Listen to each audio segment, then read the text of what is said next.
On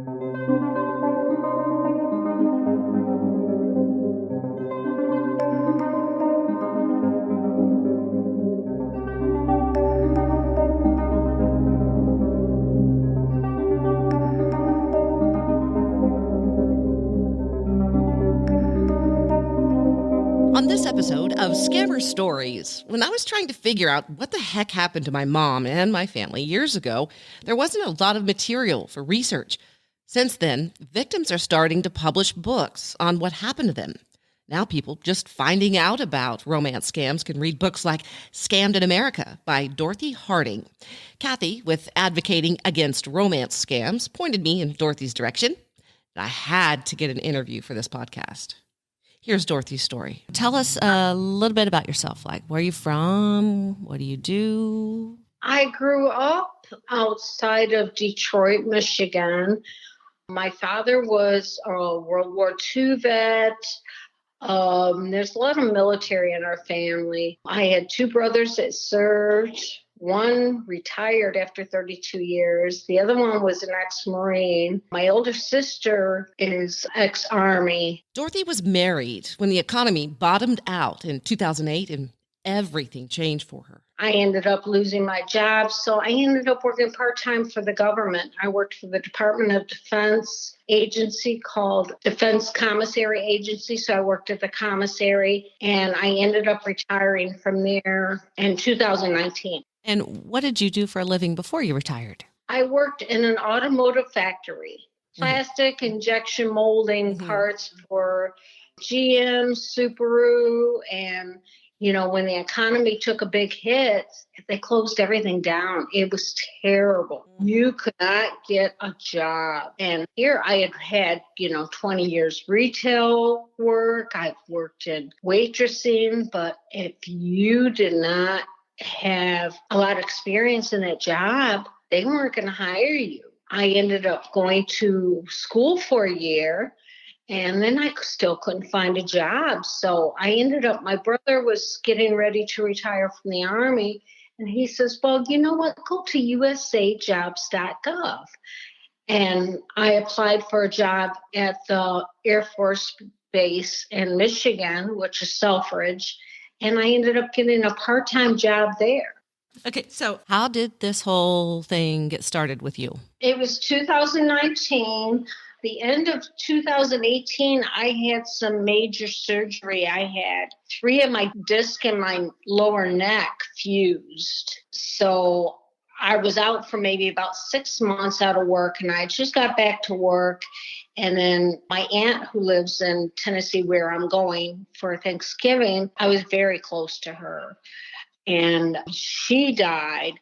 And at the same time, I'm thinking, well, shoot, I work midnights. I'm just off on weekends. I don't meet anybody. I hadn't even dated. At this point, Dorothy had been divorced for about 5 years. So I thought, well, why not? I did my research. Is it Match.com? Is it all the dating sites out there? Zeus, it had better reviews than the other ones. So I set up an account with them. And I went on there, and it wasn't a week. And it seemed like some of the weirdos was coming out, and I'm like, I don't really know about this. I don't know about this. But it was several weeks before it had asked me, you don't seem to have any luck. And this was the app. It says, would you consider looking outside of your area? Because you can pick how many miles away you want to look for somebody. And I thought, well, I'd give it a try. Why not? I'm not looking for a husband. I'm just looking for companionship. It wasn't even 2 hours later, and I get this like. And I was looking at his profile. He was a professional man. He owned his own business. He had 2 teenage boys. He was a widower. We talked on the app, I would say maybe 2 days. And then he says, well, do you feel comfortable enough with me if I give you my number for us to converse, through message on our cell phones? I'm like, sure, because I had enough protection that if I felt funny, I could just block and delete them. 8 hours a day I was on a secured military installation. I felt safe.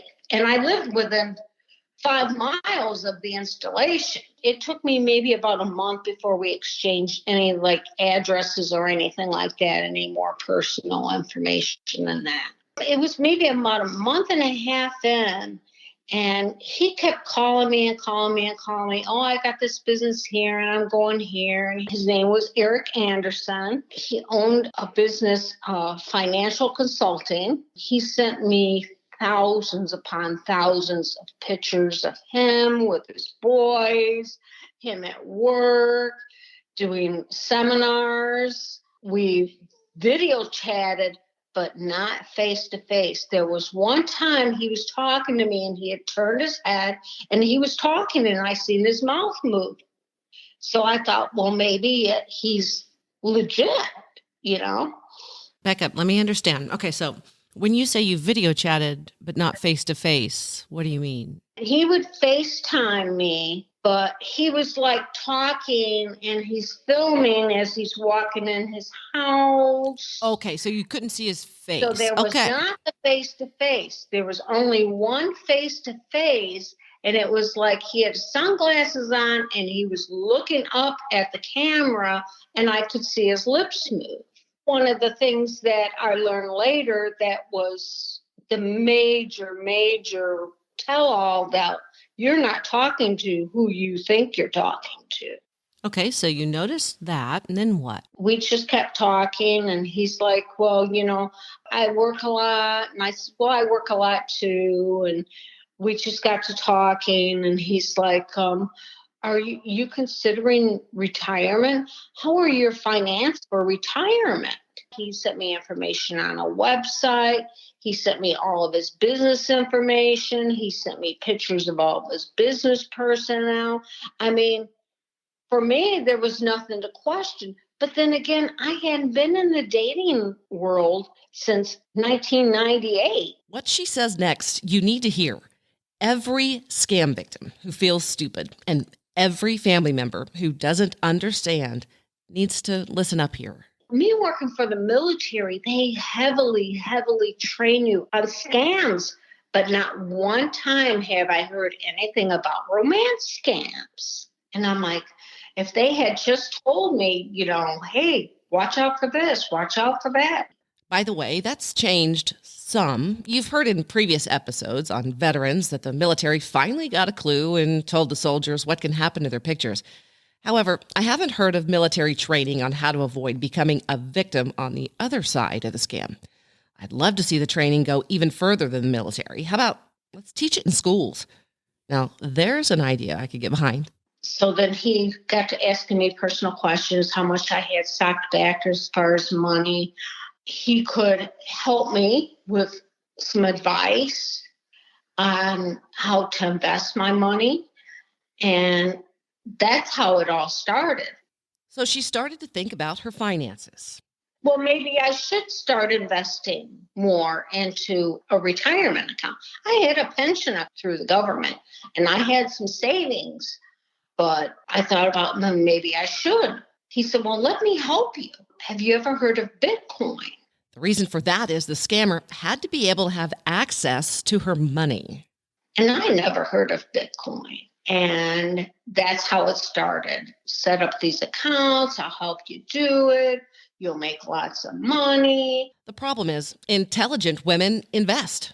They make smart money decisions. And then he come up with lithium batteries. And then I can take that Bitcoin and invest in lithium batteries. Because, see, they had to move the money. The money couldn't just sit in an account with my name on it. I didn't think about it at the time.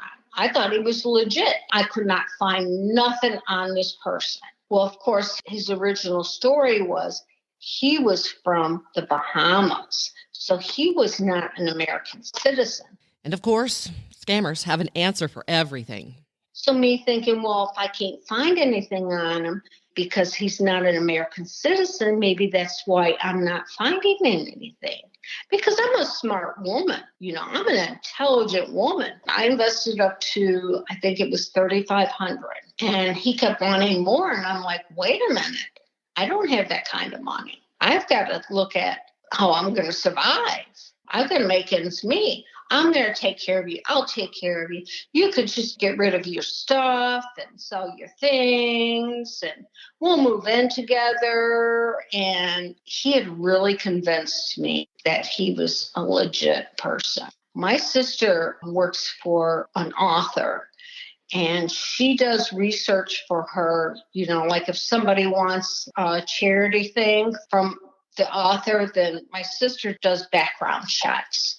And she done a background check on somebody, and she ran across Eric Anderson's face on Scam Haters United. In case you're new to the podcast, Scam Haters United is a group of women who set up a Facebook page to help victims. They're available 24/7, and they help victims get to the bottom of what's happening. And then she sent me the link, and I was just livid. I'm like, oh my God, I just wanted to pull my hair out. I said, I just lost all that money I, invested. Even went as far as, he played me so good. He went as far as the invested money that I invested. He was sending me little dividend payments. So I would get like this $15 or $20 back in Bitcoin. Oh, this is your month's dividend. And this is how much money your money's making. First of all, you didn't continue on, which that's huge. But describe exactly what that felt like for people who have never gone through that. You said you were devastated. I started having, because, then he started saying a sad story. His mom got sick. The relationship between me and him, his mom got sick. He couldn't come see me. I said, when are you going to come see me? I thought you wanted to be together, as a couple. And then the excuses. Then he started asking me for gift cards and money, and I'm like, I don't have it. I haven't even got any more dividend payments from you. Oh, your money's safe. Your money's safe. He sent me a fake lithium certificate. This is how far they go. They're so intelligent, so well prepared. They've got a response. It makes me sick. I mean, because I've been there. Really I've been there with you. I know it's. Every single thing I would ask, he had an excuse. I really care about it. I love you. You're the most beautiful thing. And I'm spending the rest of my life with you. I'm like, so when are you going to come see me? I was probably a little bit more questionable than most women in that case, but I was still scammed. So how did it end? Well, my sister sent me the link, and I did some digging around. I made sure that Scam Haters United, that was a legitimate website. On the link that I seen on Scam Haters, it gave the real person's name. Dorothy now had a way to contact someone real about her ordeal. And I checked that person out, because at this point, I trusted nobody. I was just disgusted. And I was so hurt and depressed. You have no idea what these women that are victimized with this goes through. I went through it. Most of them go to suicide thoughts. They go into deep depressions. They don't even want to talk about it. I didn't want to talk about it. Nobody other than my sister knew in my family what had happened to me. You know how lucky you are that you have a sister like that? Mm-hmm. That's pretty incredible, because a lot of these people don't have anybody. And you had a sister. But okay, here's the other thing. A lot of people who are victims of this scam do have a sister that tells them you're being scammed, and they come up with evidence and the victim doesn't believe it. But something that your sister did made you believe it. And I'm always trying to get that through to other family members. So what exactly was it she did that got through to you? What was the one thing? Like I said, I had to really, I was in shock. I went into complete shock. I'm like, because I looked and I didn't see nothing until she gave me that tip on Scam Haters United. I had nothing on this person. Then in the process of the scam, he says, I'm going to be out of town with my mom. And he gave me this other woman's email address. If you need to contact me through her. So after it happened, the first thing I done was, I remembered like towards the end of December, he had said something to me that was really strange. And that was, if this woman contacts you, delete her. Do not talk to her. This was an office manager of my business, and we fired her. But if she contacts you, delete her. And I had talked to her prior. Come to find out, she was another victim. She found out in December, the same time that it showed up on Scam Haters United. She was the one that turned him into Scam Haters United. And I told her, I am not a part of his scam. I do not work for this man. I met him and we went story to story. She met him the same time. She met him on Zeus dating service. So I got to talk to another victim that he was victimizing when he was victimizing me. They have more than one, sometimes a dozen women on the hook at the same time. Because I couldn't convince my mom before she died, I wondered if getting a bunch of scam victims together to talk to each other would either be bad, be a trigger, or would be helpful. But in your situation, you think it was helpful. Very helpful. I am in a support group with others, and some of these women do not speak of what happened to them except for to us, except for to one another. And that's only because when you tell your story, they see their story because they use the same taglines. They use the same words. You know, they call you queen. They tell you how beautiful you are. Oh, mine done me the same way. This is our camaraderie between one another because this happened to me. I tell my story and another one here sees it and says, you know what? That happened to me too. And then some of them will say, this is the only place I can come and talk. And not be judged. Yeah. Because some of them, I've heard some of the, you know, because there's two victims. There's the other victim that his face, all of his pictures, his life story was used. And then there was the one that was scammed. Well, sometimes the other victim says, well, you're stupid, you're gullible. Why would you give somebody money you didn't know? But until they see the whole scenario and see how it's played out, they could very easily have felt the same way. I've talked to business women that own their own business that have money, and they were duped. So have you come clean to the rest of your family members and friends? And what was their reaction if you did? I think my sister started spilling the beans to the other family. Some of my sisters won't talk to me. They think I'm just, you know, I was stupid and I was gullible. But then there's some that they support me no matter what. You want to let your family know you're legit? Write a book. That'll show those a-holes. The book's going to help because the book is my story. When I first mentioned writing the book, when I was in the process, you know, of course, I'm still on the support group and I'm saying, you know what, I feel better. I feel better. Just going over, even though as painful as it is to go over all my texts, all my pictures, all my contacts with the scammer, I'm able to see all the red flags that had I known what to look for were there. And it helps you to move forward and put it behind you. There is something I recommend too that I regret I didn't do with my mom's saga. Now that time has passed, none of my family members agree on the details. I wish I would have put pen to paper back then. Even if you don't publish it, you get a notebook and you just sit and write it down. It helps to relieve you. Most of these women are not going to seek help in any way.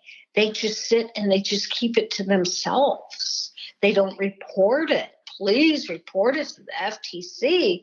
People have to know what this is about. If you don't speak, nobody's going to know what this is about. So what would you say to a woman who's being victimized right now, who doesn't realize it or doesn't want to acknowledge it? What would you say to her? I think deep down she knows, and I was lonely too. And to get that kind of attention, they tell you everything. You dream up your dream mate in life, and that's what they become. They tell you everything, but they also want to know everything. They want to know everything about you, what your dislikes are, what you love to eat, because that's little details that they're going to use against you. Which is why they say that the victims who go on Facebook or go online and they talk to the scammers, knowing they're scammers, just messing with them, they say that they're training them to not do that. I've talked to several of them, and they says, "Oh, I'm going to mess with them," because you're so angry. You want revenge. You want to know who that person is. Who am I really talking to? That's what drives you nuts more than anything. I mean, a lot of these women, they've lost massive amounts of money. I talk to people that's lost $1 million. It's like, holy cow, But I see where they were coming from. They get lost in the storyline. It's like the romance novels. You read about them and how beautiful they are, and two people love one another. And this is what these women are looking for. They're looking for that love of their life, that romance. And that's what they try to become. So I asked Dorothy which Facebook groups helped her the most. She was spot on. Scam Haters United, advocating for you. They are going to be honest to you. They are going to help you. But even if you just sit and listen to the stories, you're going to find familiarities between what you went through and what somebody else has went through. And I think that's what really helps a lot of these women and how to move forward. There's no help groups out there for them. Exactly. And I hadn't found those groups when my mom was going through a scam. If I would have, it would have been different. Mm-hmm. The group I'm with, Healing from Romance Scams. But then you got to be careful too, because the first one I went in, I sat back and was quiet. I just wanted to hear. And some of them got kind of weird, because some of them, there are scammers in there. And what they do is, I can help you get some of your money back. So then they're going to take even further advantage of you because you are a victim and you are vulnerable. So that's what you've got to really be careful on, anybody on Facebook, because Facebook is full of scammers.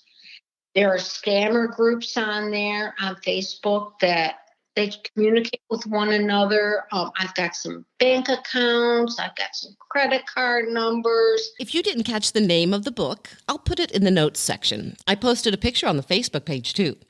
And speaking of books, you're going to hear about another author on the next episode, and I'm really excited about the interview.